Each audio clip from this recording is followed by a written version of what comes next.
J'ai terminé mes études de doctorat en physique en 1996 à l'INRS. Je suis président d'Axis Photonics, une compagnie qui fabrique et développe des instruments de test pour les physiciens et les chimistes qui travaillent avec des lasers. L'entreprise est située à Varennes. On emploie une douzaine de personnes et nos produits sont distribués un peu partout dans le monde, en Europe, aux États-Unis, en Asie, surtout dans des laboratoires de recherche et des universités. Axis Photonics a été fondé sur la base d'un transfert de technologie de la part de l'INRS, là où j'avais fait mon doctorat.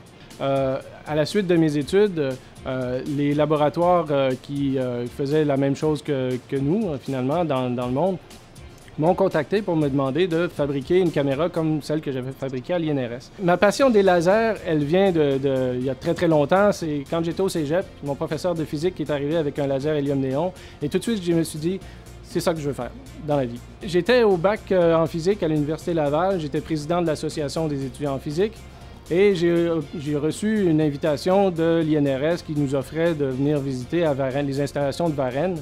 Et j'ai rencontré le professeur Jean-Claude Kieffer, qui m'a intéressé dès le début parce qu'il commençait un programme de recherche sur les lasers femtosecondes. Ce qui m'a impressionné à l'INRS, c'est principalement la disponibilité des professeurs. Les professeurs travaillent essentiellement en recherche à l'INRS et donc ils sont disponibles pour les étudiants et ils mettent les étudiants très rapidement face à la vraie vie de la science.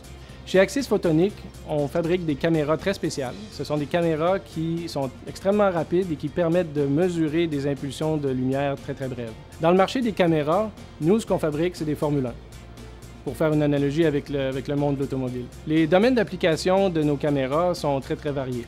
On part de la fusion thermonucléaire par laser jusqu'aux applications en médecine, jusqu'à la recherche en chimie et la physique fondamentale pour mieux connaître la matière.